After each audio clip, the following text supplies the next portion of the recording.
Binali ng asawa kay Yenji tatlong tadyang KAT ikinulong sa basement dahil sinampal kay Yenji kabit niya. Kaya tinawagan kay Yenji tatay kay Yenji pinakamakapangyarihang TSA Pilipinas, sinabing, Papa, gusto kong burahin Yenji buong pamilya nila.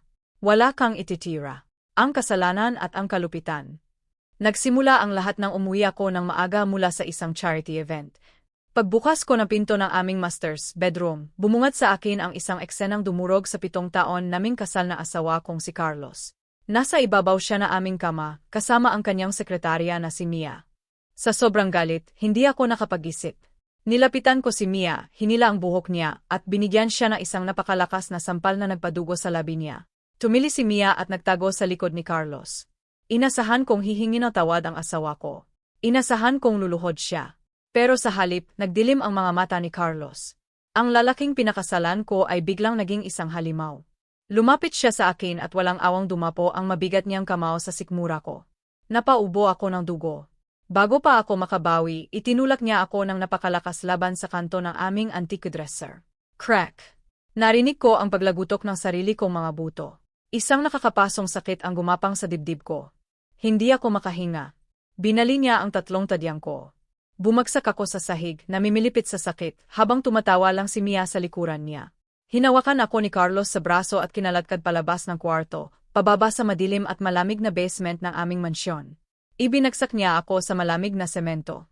Diyan ka muna, Isabella, malamig at walang awang sabi ni Carlos habang nakatingin sa akin mula sa pinto ng basement. Mag-isip-isip ka.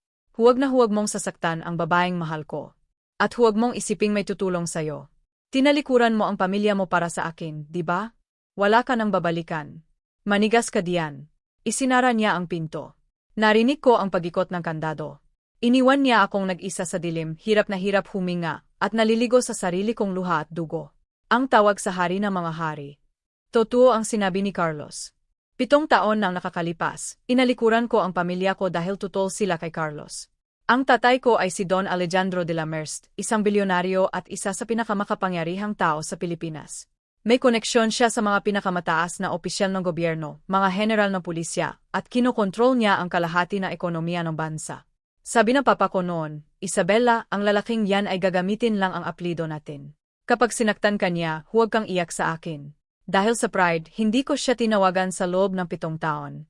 Pero ngayon, habang nararamdaman ko ang bawat tusok ng basag kong tadyang sa aking baga, naubos ng pride ko. Napalitan ito na matinding uhaw para sa hustisya at paghihiganti. Kapakapa sa dilim, naalala ko ang isang lumang emergency phone na itinago ko sa loob ng isang kahon sa basement noong bagong lipat pa lang kami. Dahan-dahan akong gumapang, tinitiis ang bawat sakit ng paghinga. Nahanap ko ito. May battery pa. Pumikit ako at dinyal ang nag-isang numerong kabisado ko. 2 ring lang, may sumagot na. Isang malalim at pamilyar na boses. Sino to? Tanong ng papa ko. Papa. Garalgal at humihikbi kong sagot. Ako to. Si Isabella. Narinig ko ang pagtigil ng paghinga sa kabilang linya. Ang lalaking kinatatakutan ng lahat ay biglang nabalot ng kaba. Prinsesa ko, anong nangyari sa boses mo? Umiyak ka ba? Nasaan ka? Papa, binali niya ang mga tadyang ko. Ikinulong niya ako sa basement habang nasa taas siya kasama ang kabit niya. Hirap na hirap kong sabi. Isang napakabigat at nakakabinging katahimikan ang bumalot sa linya. Walang sumigaw. Walang nagmura. Pero sa katahimikang iyon, alam kong nagising na ang pinakamasamang bangungot ni Carlos. Papa, bulong ko, puno ng puot at paghihirap. Ayoko na. Huwag mong hayaang makabangon pa ang pamilya nila. Kunin mo ang lahat sa kanila. Ipakulong mo siya. Burahin mo ang buong angkan nila sa lipunan. Wala kang ititira. Ang sagot ng papa ko ay kalmado, malamig, at nagpatayo ng balahibo ko. Ipinapangako ko sayo, anak. Bago sumikat ang araw, hinihiling na sana nila na hindi na lang sila ipinanganak. Parating na ako. Ang pagbaba ng unos. 2 oras ang lumipas. Sa itaas, dinig ko ang malakas na tugtog at tawanan ni na Carlos at Mia. Nagkakasayahan sila, inuubos ang mamahaling win ko. Biglang nayanig ang buong bahay.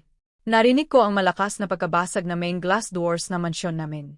Ang mga tawanan sa itaas ay napalitan ng mga tili at sigaw na takot. Rinig ko ang mabibigat na yabag ng 12 ng mga combat boats na pumasok sa bahay. PM! PM! PM! Winakwak ng mga kalalakihan ang mga pinto. Bumukas ang pinto ng basement. Pumasok ang liwanag mula sa mga tactical flashlights. At sa gitna ng liwanag, nakita ko ang bulto ng isang lalaking nakasuot ng itim na overcoat. Si Don Alejandro. Nang makita niya akong nakahiga sa semento at may dugo sa damit, namula ang mga mata niya. Lumuhod ang pinakamakapangyarihang tao sa Pilipinas, umiyak habang inaalalayan ako ng mga paramedics na dala niya. Patawarin mo ako, anak. Nandito na si Papa, bulong niya habang isinasakay ako sa stretcher. Habang inilalabas ako ng bahay, nakita ko ang eksena sa sala. Si Carlos at Mia ay nakadapa sa sahig, nakaposas, at pinalilibutan ng mga SWAT at mga personal na gwardiya ni Papa. Si Carlos ay namumutla, nanginginig at basang-basa ang pantalon sa matinding takot nang makita niya ang tatay ko. De Don Alejandro, iyak ni Carlos. Patawarin niyo po ako. Nag-away lang po kami ni Isabella. Aksidente lang po. Lumapit si Papa kay Carlos. Tinitigan niya ito ng malamig. Walang sinabing kahit na ano si Papa. Tanging isang tingin lang na nagpapahiwatig na tapos ng buhay niya. Ang kompletong pagwasak. Sa loob ng isang linggo habang nagpapagaling ako sa isang private eye hospital suite, napanood ko sa balita ang unti-unting pagdurog sa buhay ni Carlos. Tinupad ng papa ko ang pangako niya. Wala siyang itinira. Una, kinasuhan si Carlos ng serious physical injuries, illegal detention, at attempted murder. Dahil sa koneksyon ni Papa, walang bail na ibinigay ang korte. Ikinulong siya sa isa sa pinakamalupit na kulungan sa bansa. Pangalawa, ang pamilya ni Carlos, na matagal nang umaasa sa negosyo ko, ay nakaranas ng hagupit ni Don Alejandro. Ang kumpanya ng mga magulang ni Carlos ay inimbestigahan ng BIR at NBI. Natuklasan ang milyon-milyong tax evasion at fraud na matagal na nilang ginagawa. Na-freeze ang lahat ng bank accounts nila, kinumpiska ang mga mansyon at luxury cars nila, at pati ang mga magulang ni Carlos ay kinasuhan. Mula sa pagiging bilyonaryo, napunta sila sa pagiging pulubi na walang matirhan. Pangatlo, si Mia. Ang kabit na tumawa habang binabali ang mga tadyang ko. Ginamit ng papa ko ang kanyang impluensya sa lahat ng industriya. Na-blacklist si Mia sa buong Pilipinas. Walang kumpanya ang tatanggap sa kanya, kahit bilang janitress. Ipinakalat din ang mga ebidensya na pangingikil niya sa ibang mayayamang lalaki, kaya kinasuhan din siya na extortion at nakulong kasama ng mga inmates na hindi maganda ang pagtanggap sa kanya. Ang huling halakhak. Makalipas ang isang buwan, nakaupo ako sa wheelchair, nagpapahangin sa napakalawak na garden na estate ni Papa. Buo na ulit ang mga tadyang ko, pero mas buo na ang pagkatao ko. Lumapit si Papa at inabutan ako ng isang folder. Ito ang annulment papers mo, anak. At ang titulo ng lahat ng nabawing ari-arian ng pamilya nila. Nakapangalan na lahat sa'yo. At si Carlos? Sentensyado na siya na 40 taon sa bilibid. Tinignan ko ang mga papel. Napangiti ako ng dahan-dahan. Akala ni Carlos, isa lang akong mahinang babae na kaya niyang ikulong sa dilim para patahimikin. Hindi niya naisip na ang babaeng ikinulong niya ay isang prinsesa na may amang kayang sunugin ang buong mundo para lang protektahan siya. Sa huli, nabali man ang mga tadyang ko, nanatili naman akong nakatayo. Habang sila na sumira sa akin, ay hindi na kailanman makakabangon pa.